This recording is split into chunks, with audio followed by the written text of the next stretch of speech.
I guess this was a presentation that was meant for earlier in the year. Um, and the subject I was asked to talk about was starting seeds indoors. And when I put this presentation together, I was still a part of Hugs. I've officially 100% retired from Hugs at the end of July. But since I did it as Hugs, I left their logo on, and they asked me to do this for them. So I'm going to talk a little bit about starting seeds indoors, how you care for the seedlings once they become seedlings, hardening off the seedlings prior to you planting them, and planting outdoors. Next slide, please.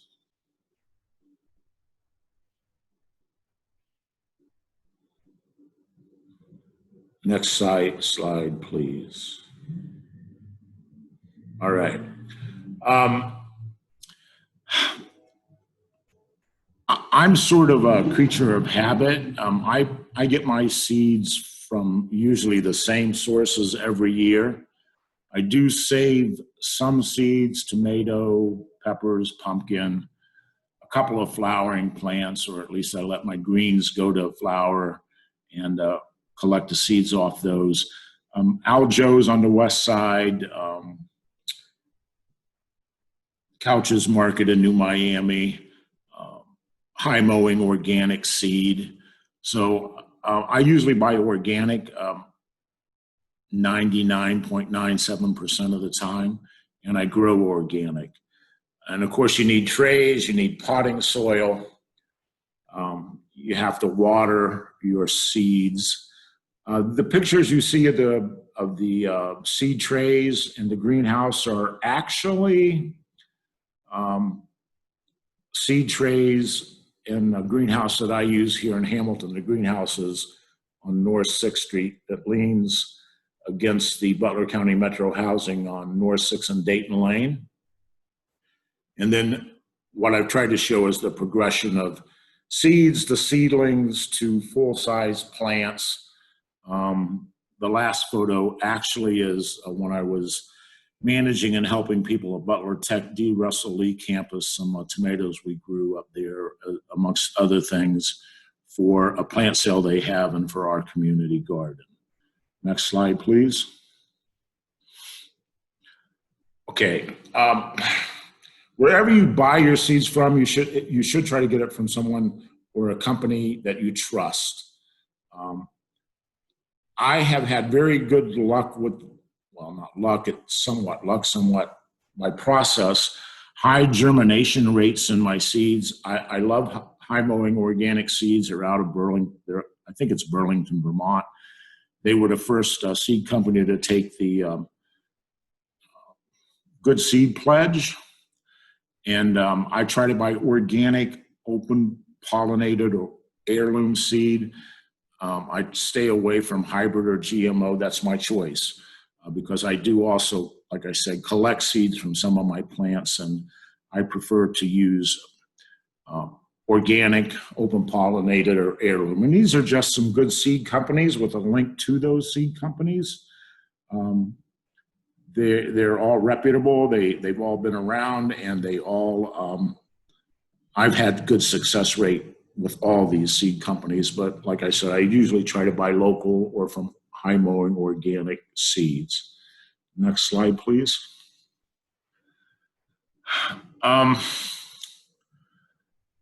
If you're going to grow seeds indoors, obviously you have to have good seeds. You have to have good soil. You have to have the right watering schedule, and you have to have warmth.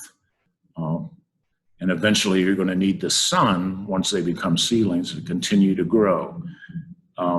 Potting soil is seed starting potting soil is a good purchase to make. You don't start your seeds in actual soil. And you want a potting soil that has water retention capability, but also will drain. And usually they're a, quote, cleaner product, and therefore you're going to have less problems with disease.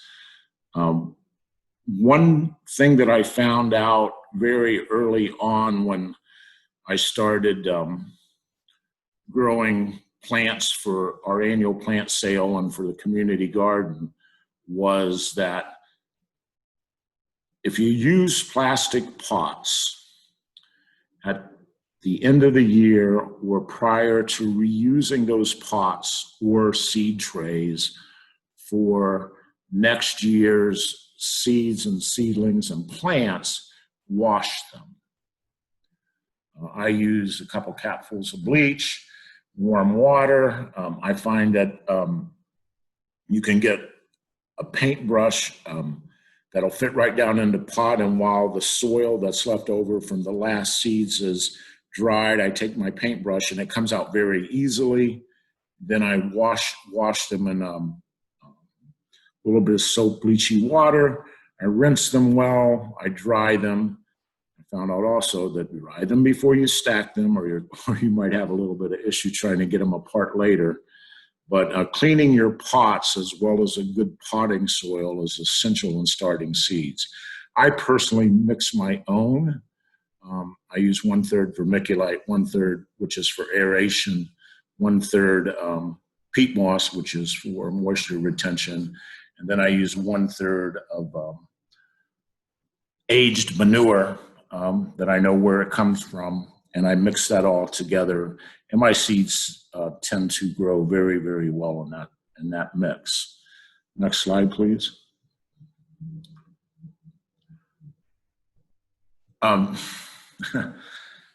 Another thing I found out pretty quickly is that your containers have to have drainage holes. And the first year when I started doing seeds inside, I think I probably looked at the first pot and it had a draining hole.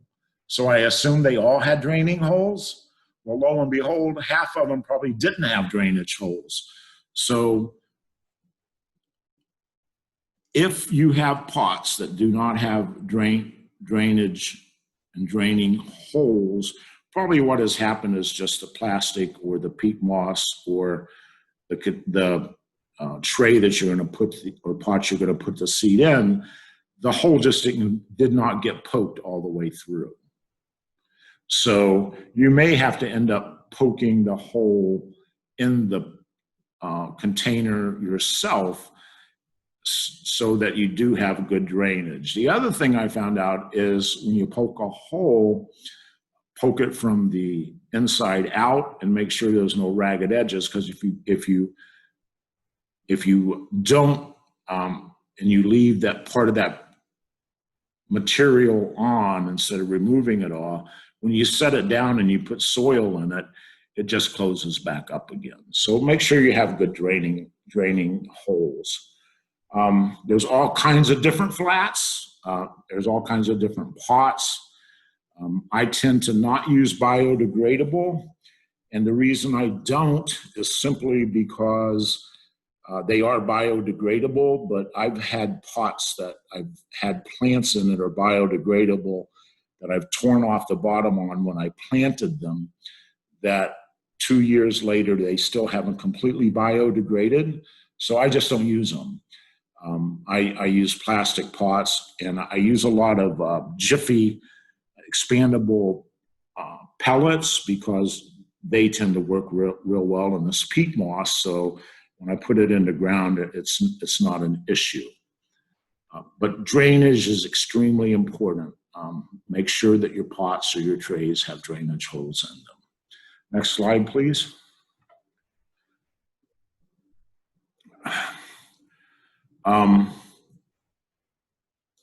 Different seeds require different depths to properly germinate.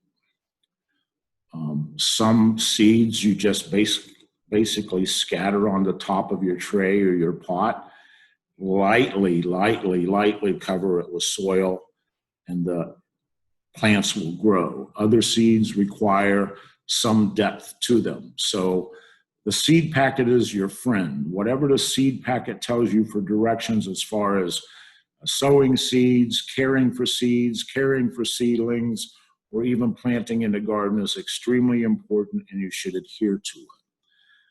Also, I'm lucky the little greenhouse that I use to grow my seedlings in has both fans for ventilation, and it has windows that opens, and it has a roof that opens, but it also has heat and water in it.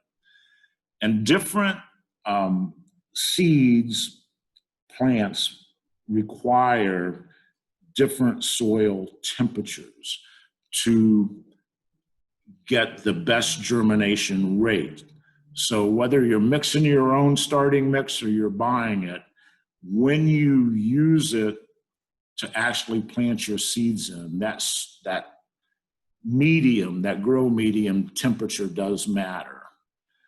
Don't plant it any deeper than the directions suggest, and label as you go.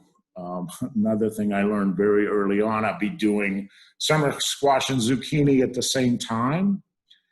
And sometimes I'd forget which was which, and I would label summer squash zucchini and zucchini yellow summer squash, and I would sell somebody zucchini plants that were actually yellow squash plants.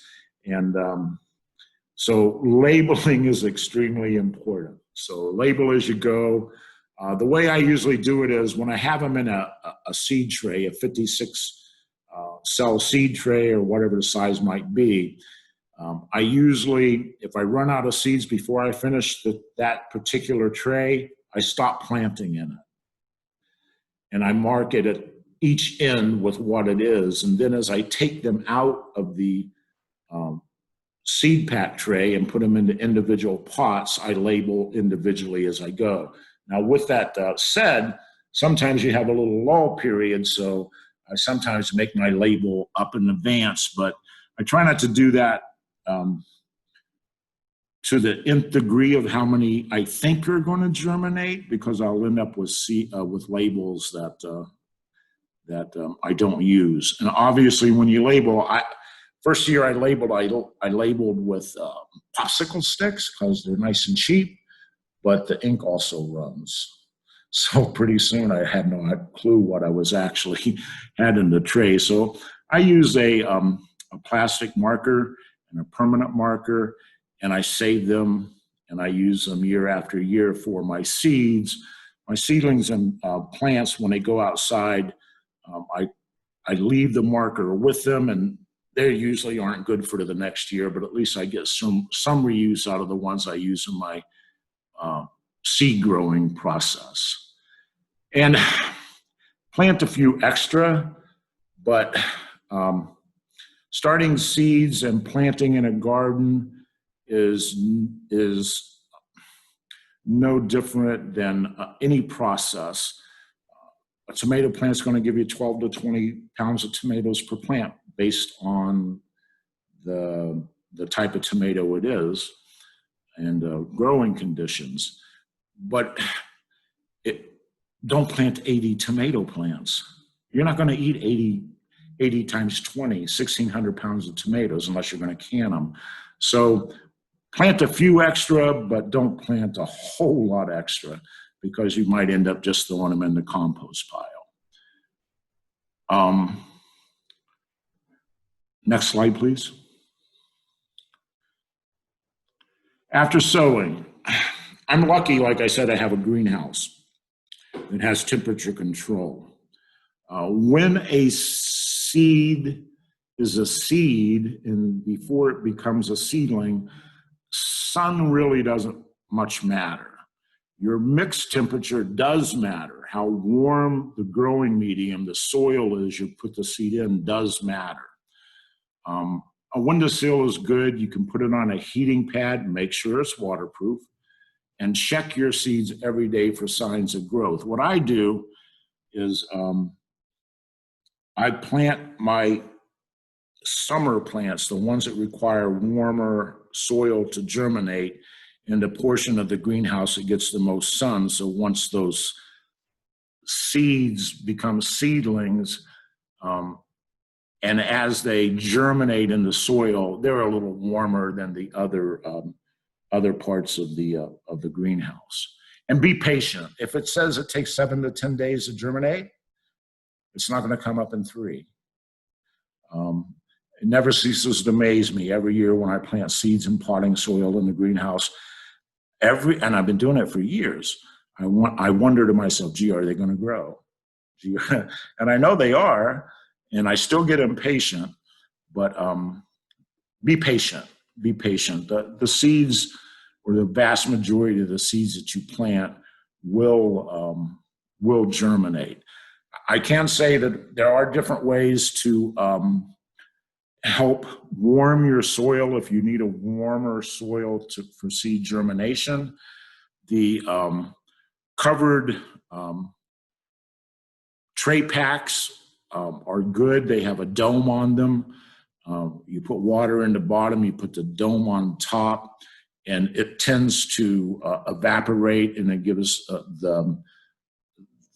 a warmer temperature inside until the seedling emerges from the ground. Heating pads are good. They're not inexpensive. And I have used rope lights in the past to throw off enough heat to at least warm my soil a little bit when I plant seeds. Next slide, please.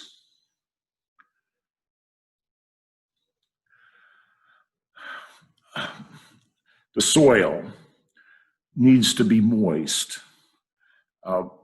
Roots they actually like air, but they just don't like sun. Roots, that is. And they need air and water both to germinate the best that they can. So what you want to do is you want to keep your soil mix that you're growing your seeds and your seedlings in moist, but not saturated with water. Again, it's a technique I learned over time that you have to be very careful with a watering can, because you could put a lot on very quickly, and the size of the seed trays you're using to grow your seeds in are small, so they saturate fairly quickly. And the mix itself acts like a sponge, so it's going to contain that water and that air that's in it, but you can overwater. So I water a little bit to the stingy side, but I water consistently to make sure my soil doesn't dry out. But I absolutely avoid letting my seeds sit in water-soaked mix, because it will promote rotting, and if the seed rots, it's not going to germinate. And you can water from either the top or the bottom. I have, in the greenhouse I have a system set up that has a float valve that keeps the water level at a certain level, and I actually scoop my trays right down into gravel that covers that water. And as the soil wicks the water up, the float valve opens up and releases more water, but then when it stops soaking up the water, and once the water fills the float valve reservoir back up, it stops watering. So in effect, I actually have an automatic self-wicking watering system that I use in the greenhouse. It works pretty well. I actually have 33-gallon garbage cans with 50-gallon fish aquarium heaters in them, and the water I have in a greenhouse is cold, which isn't good for keeping your soil warm. So I put the water heater, I stick it to the side of the inside of the 33-gallon container just to take the chill off the water, and it works very well. Next slide, please.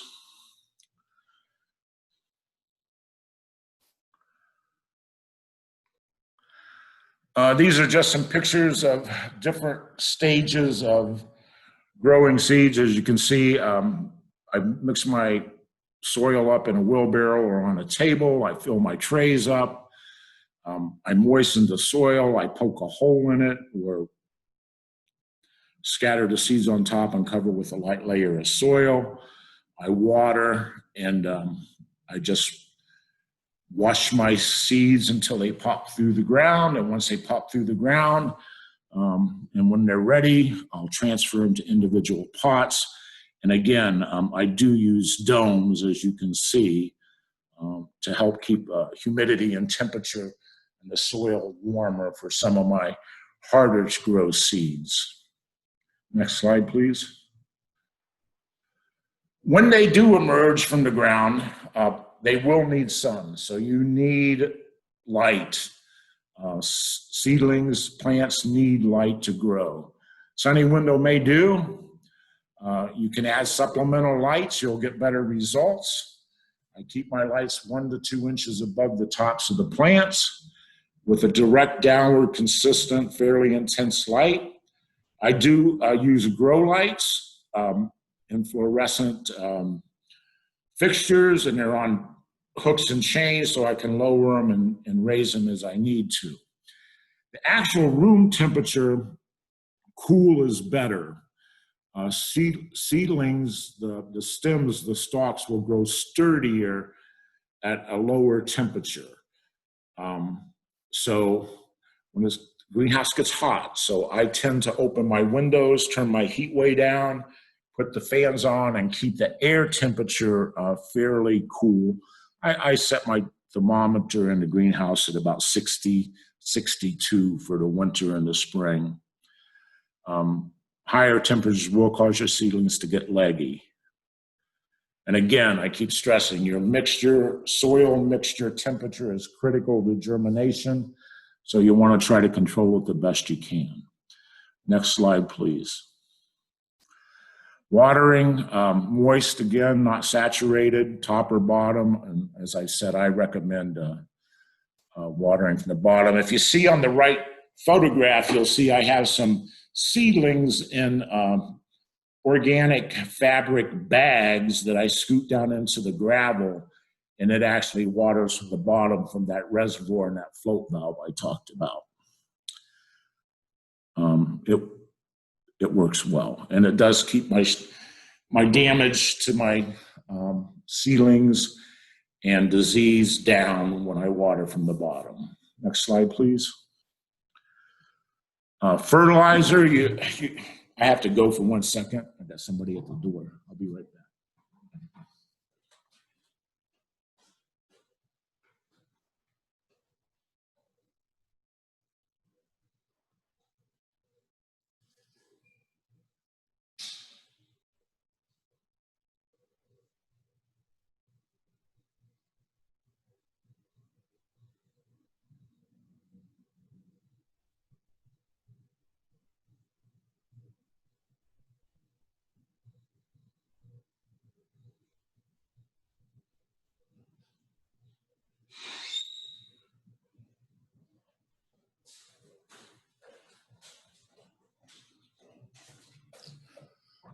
So fertilizer, when they're seeds, you've got your seed mix, it's the proper mixture. You really won't have to fertilize until they become seedlings.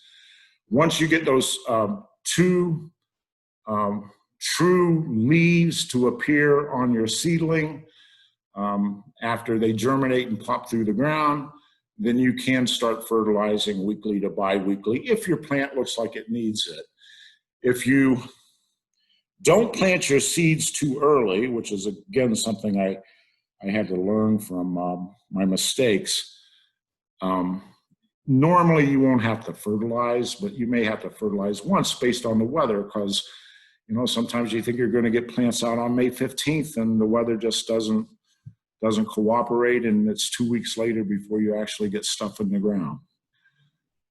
Make sure that whatever potting soil you use doesn't already have fertilizer in it. Like I said, I use a mixture of vermiculite, peat moss, and manure, so mine has fertilizer in it.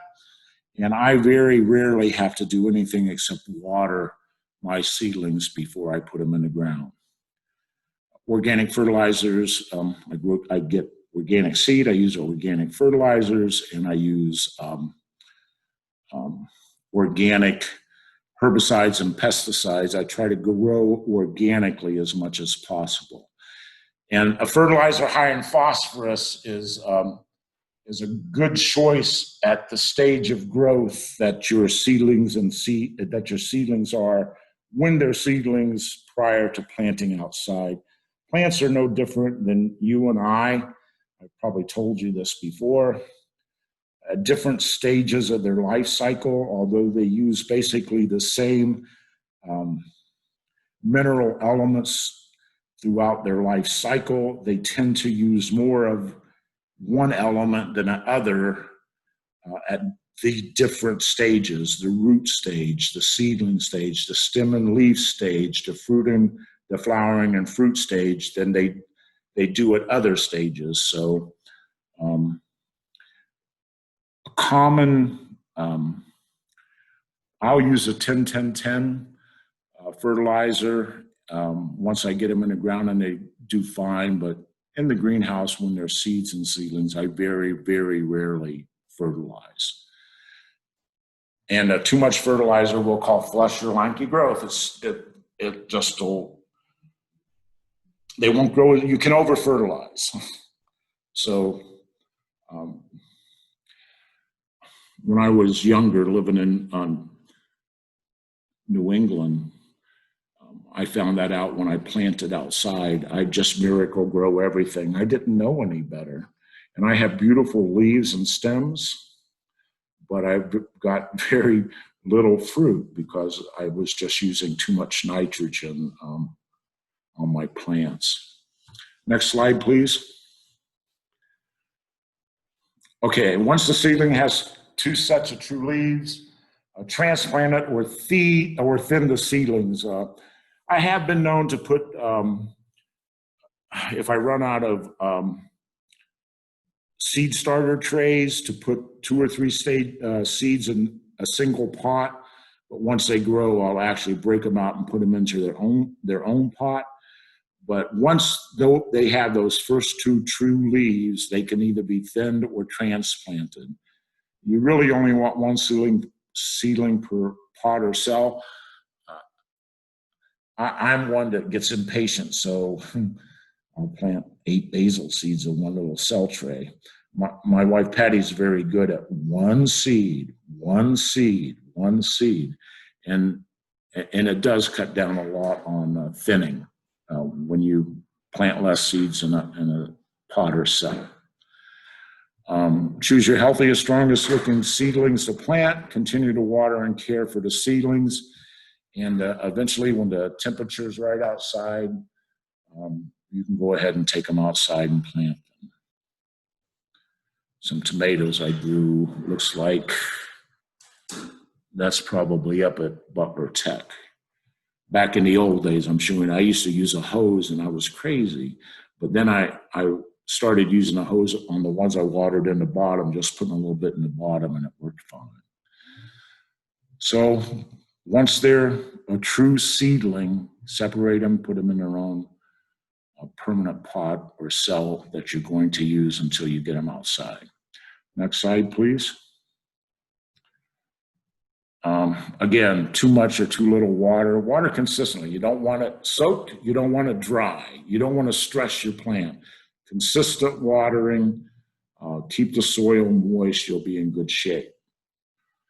You don't want it too cool or too warm. I keep it around 60 degrees in my greenhouse. And if I have plants like tomatoes or peppers that the soil needs to be a little warmer, I'll just put it in the part of my greenhouse that gets the most sun and it warms the soil up. Starting too soon or putting too many seeds in. Starting too soon. I went away one year after I planted some seeds, and I knew I shouldn't have planted them as early as I did, but I knew I was going away for 2 weeks. So I said, okay, I'm going to plant my seeds. And when I came back to tall, lanky, leggy jungle that I just had to throw the plants away and start all over again. The more you plant in a pot, the more you have to thin. You can't bring your plants out too early. If your plant will only take a light frost, don't set it out before the only thing they're likely to get is a light frost. If your plant can't take any frost at all, don't put it out until after the last frost is forecast. Labeling, I've talked pretty much about, and giving up is something I never did, but some people just give up. So those are some common mistakes that people make when they grow seeds indoors. Next slide, please. Always harden your seedlings off before planting. What I do is my greenhouse is set up, like I said, against the building. It's a 3-floor apartment building for older, low-income, subsidized housing. So I have a place where I can put my seeds outside after I know they're not going to be damaged by frost, and after I've stopped watering and fertilizing about a week before I start to harden them off. And then I'm going to harden them off for about 10 days before I plant them, so I don't fertilize them or seed them for a couple weeks. But I'm lucky because where I'm at, the building and the greenhouse jutting out from the building gives me a really good spot that keeps the wind from damaging them and keeps the plants out of the sun, mostly out of the sun, until I'm ready to give them more sun to acclimate them to outdoor environment. I'm lucky, but whether you're lucky or not, you always want to try to make sure that wherever you harden your seedlings off that you're going to plant outside has protection from wind and sun, because plants do get sunburned, and the wind will break those tender young shoots up fairly easily. Next slide, please. The process is really very simple. I have a dolly that I can put 4 seed tray, cell trays on. I roll them out with my dolly, and I put them down on the concrete, and I go in and I get more until I've emptied my plants that I'm hardening off, and I'll send my plant outside for an hour or two. I try to keep them out of the direct sun the first couple of days that I move them outside, and then at night I move them back in, because early in the year you have a better chance of an uncalled for frost to come. So I just want to make sure that they don't get frostbite. Then as the days go by, every day increase the sun time a little bit and get them more direct sunlight. And after about 7 to 10 days, your plants will be hardy, hardened off, used to the outside environment, and you can plant them. Again, protect them from frost, and bring them in at nighttime until you're sure the temperature outside is not going to damage them, and then you can leave them out if you want all night. Next slide, please. When you do plant outside, I try to pick a cloudy day when I know it's going to be overcast. Plants get transplant shock. You've noticed it just like I have. You put the plant and it looks beautiful, healthy in the ground, and all of a sudden it's limping over and looks like it's dying. It's just getting the shock of being transplanted. It's been in a warm environment. I've been feeding it. I've been watering it. I've been turning it so it gets sunshine. It's a pampered plant. I take it outside and do the hardening process to start to get it unpampered, but there's nothing like the shock of putting it into the ground that's going to make it look like it's about to die, because there's a lot of shock with transplants of seedlings. And one of the reasons I choose a cloudy day or a cloudy few days is I know the direct sunlight isn't going to hit it. Hence, too much sun will cause extra stress. You want to dig a hole that's a little bigger than the root ball of the plants you're planting. Fill the hole to the plant's root line, tamp down a little bit firmly, but not stomp on it. And then water your garden transplant thoroughly. So I've taken it from seeds to seedlings to hardening off to now I've got it outside and it's ready to grow. Next slide, please. And basically, whether you're talking flowers or vegetables or herbs, the process is the same. I have found certain things that I just can't grow from seeds. Cilantro, rosemary, I just don't have any luck growing those things. Most things I grow from seeds and plant myself.